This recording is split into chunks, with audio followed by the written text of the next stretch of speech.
Welcome to our program on Kardec Radio. Hello, dear friends. I am Correa, and we are here every Tuesday evening at 9 Eastern Standard Time to boost our spiritual growth by aligning ourselves more consciously with the divine laws as we instruct ourselves, says Master Jesus. We are better inclined to make immortally wise choices. And because God loves us infinitely, God granted us the ability to inherently have the divine laws imprinted in our conscience. But we, because we are incarnated under the influence of our material experiences, and also because spiritually we are still growing and progressing, we need reminders. So, Master Jesus, the governor of our planet, sends us messengers of love. He is our first guide and model, the most perfect messenger of love to ever set foot on the earth. But he also sent us other messengers to constantly allow us to feel God's loving support. And Kardec himself is one such messenger. And in his compilation of the Spirit's book, in the third part, dear friends, he devoted time and attention and effort to outlining and explaining, with the help of the illuminated spirits, the divine universal laws. So here on Kardec Radio, together we are going back to our divine roots by studying the third part of the Spirit's book together. If it is your first time here, dear friend, we usually study 2 question and answers together, and we welcome everyone to make comments, to say hello, so we can support one another in the insights that come to us as we study immortal universal laws together.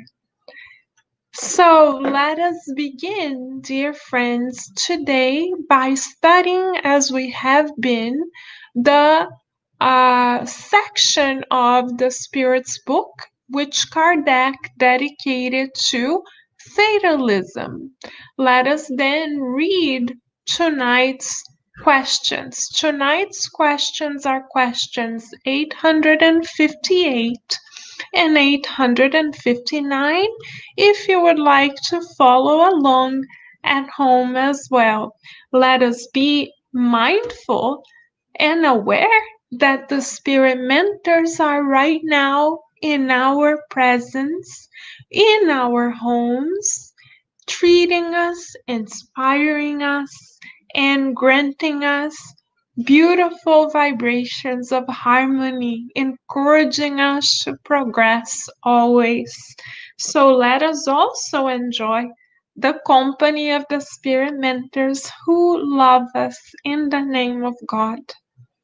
In their presence, then, we begin reading question 858 of the Spirit's book. Kardec asks, why do those who foresee their own death generally dread it less than others? Excellent question. Why is it that the transitions that we experience differ from person to person, and there are those who dread it and those who don't as much dread it, who seem more prepared to experience the transition to the other side of life? This question, dear friends, though written more than a century ago, is very relevant to our current reality, as many are experiencing this transition, especially due to the pandemic. So, the answer to this question may bring us some understanding, and from that understanding, we may experience more relief and greater trust in the wisdom of God. So, let us read the answer from the spirits from on high. The spirit mentors answer Kardec and all of us by saying, it is the individual who dreads death, not the spirit. And they proceed by elaborating on this idea further. They say, those who foresee it think more as a spirit rather than as a physical entity. They understand their deliverance and they wait for it. So God is so beautifully wise that God prepares us for the moment of transition, especially if we are open to receiving God's guidance. We may feel God's guidance through an intuition or through our own state of mind, through inner harmony. But how do we know how our transition may take place?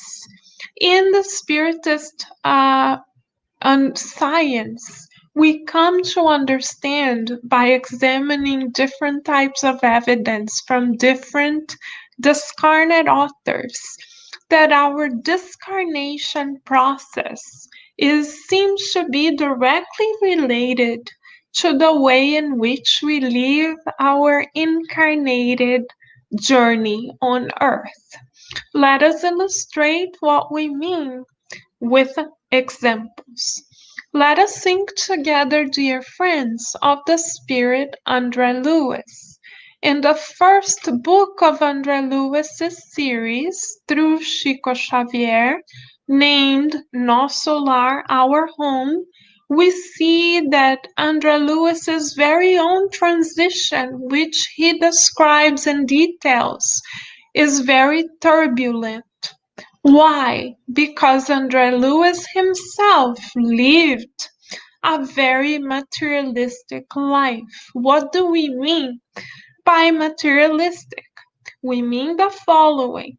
André Luiz didn't practice while incarnated what he does now, which is thinking of others. When he was incarnated, he didn't dedicate his time very often to helping his brothers and sisters. Quite the contrary, he thought mostly of his own needs, and he went from home to work and to his entertainment activities almost as if he were in a robotic set of actions without thinking about those outside of his immediate circle. So much so that though he was considered to be a good person while incarnated, according to the standards of the material world, because he worked very hard, he devoted himself to medicine, he had a family, he fulfilled his fatherly duties according to the laws of God, the divine immutable laws. He did not fulfill his incarnatory plan because he didn't use the gift of medicine to help others more freely. He didn't often listen to the patients, for instance, with kindness or with patience. He kept looking at the time and measuring his giving, withholding his attention and love from others. Also, we learn from André Luiz's own narrative that he often drank. socially, which was very acceptable in his time and still is today. And he had many extramarital affairs, which was celebrated in the society of his time. Nowadays, we may be more conservative regarding extramarital affairs, but there are many homes where the partner may see, for instance, pornography and not have a physical affair like André Lewis per se, but mentally connect with many other minds. So this is why, dear friends, many marriages crumble because there are many other minds connected to that relationship. So when André Lewis discarnates, transitions, he is considered, according to God's laws, a suicide spirit because he abused his physical body, wasting his vital energy with no higher purpose in mind. And because André Lewis had difficulty understanding the sacredness of medicine and of fulfilling his incarnatory plan, his mind was overwhelmed with guilt, with a sensation of remorse. So his discarnation process was not smooth, didn't go so well. He stayed in the lower zones for quite some time until he purged those feelings of remorse out of his spirit by asking God for help. We can even watch a movie that is available of the book No Solar with English subtitles if we would like to see how André Lewis' transition went about even more vividly.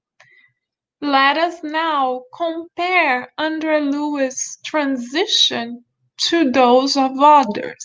In this question 858, which we just read, we learned that we may also experience peace and harmony when we discarnate if we have a lighter conscience, knowing that we did our best to fulfill the designs of God for each of us.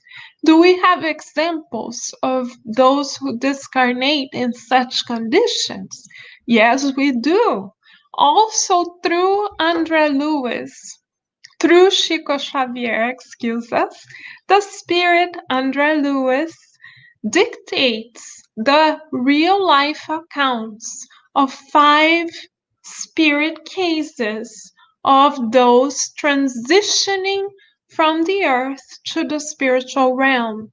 The name of the book in which André Lewis shows us 5 different transition cases is In the Greater World. In this book, we see a woman. André Lewis details the case for us of an older woman who was very faithful to God, who loved God, who loved helping others, who loved her family. She is in her deathbed, but then one of her grandchildren does such a heartfelt prayer that it reaches the Nosolar colony, and the spirit mentors study the case and decide to give her a moratorium, a life extension of about 5 or 6 months. Why does this happen to some people and not others? Because it depends on the laws of action and reaction. It depends on someone's reincarnatory plan. It also depends on someone's merit, their effort to better themselves, while incarnated. So the way in which we lead our incarnated life, the incarnated portion of our lives, dictates how we may transition. So this elderly woman had even a life extension. In the same book, we see the case of a spiritist gentleman who even was a pass giver at his center. He uh, understands the discarnation process from having studied Kardec like we are doing right now. So he was at peace with his discarnation, although his relatives were still very emotionally attached to him. He was able to understand that the hour was approaching. However, his family suffered because of great emotional attachment to this discarnating spirit. Another case in the same book is of another spiritist who this time actively prepared not only himself but his own family members for his discarnation process. Unlike the first spiritist person whom Andre Lewis describes, the second individual recognized that his hour was coming and decided to prepare his family. So he talked to every one of his children, talked to his wife, and they came to an understanding that this would be only a temporary separation. So all of their hearts were at peace. And in the book, we see Andre Lewis describing to us that they even did the God at home prior to the discarnation process in order to collaborate energetically, vibrationally with the doctors, nurses, and therapists that were illuminating and soothing that transition for that spirit. Beautiful, dear friends. And Andre Lewis gives us even more examples of discarnations, showing to us that our inner world, our emotions, our actions are all recorded in our internal camera. And when it's time for us to transition, all of the movie of our lives, so to speak, the prints of our lives that are our life that are registered in our internal camera system come about so that we can cleanse ourselves of unnecessary weight.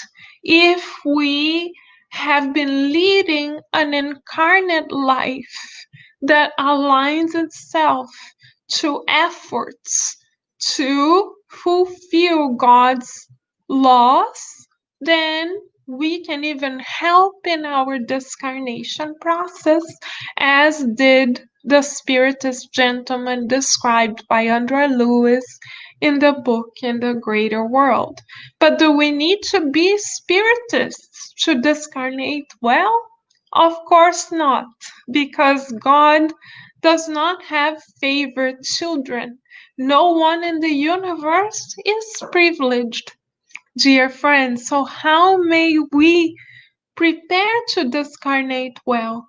By organizing our emotions, by making sure that we rid ourselves of resentments, of hate, of disgust, and that we learn to renew, recycle emotions and thought patterns that no longer serve us. How can we best recycle the feelings and thoughts that no longer serve us? Master Jesus, our guide and model, has given us the recipe. Master Jesus has told us that if we think of others Before we think of ourselves, we emanate love. And in emanating love, we also receive more love because, according to the laws of affinity, we attract other loving minds to our lives. And this is how love heals. This is why Master Jesus has told us 2000 years ago that love covers a multitude of sins.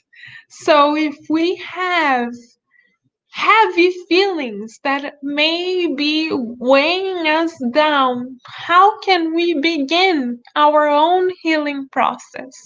We can pray, ask our guardian angels to inspire us, even through intuition or during our physical sleep time. We can ask to be treated in the spiritual realm, and we can begin a habit of thinking of others. So if we feel as though person X does not give us the attention we deserve, rather than holding a grudge or a resentment, we are going to look for those who are in need of support. So we offer love and attention rather than asking for it. And in this way, we align ourselves with other minds that are as giving, and we feel bathed in their vibrations of infinite love. And in this way, we heal, we let go of unnecessary feelings. If we do this daily, even through prayer, by praying for those who are in greater need than we are, then when it comes time for our transition, we will be able to fly much higher, and we will feel the presence of the loving spirits as described in question 858. The loving spirits are always ready to be by our side. We are the ones who need to make the conscious choice to connect with them.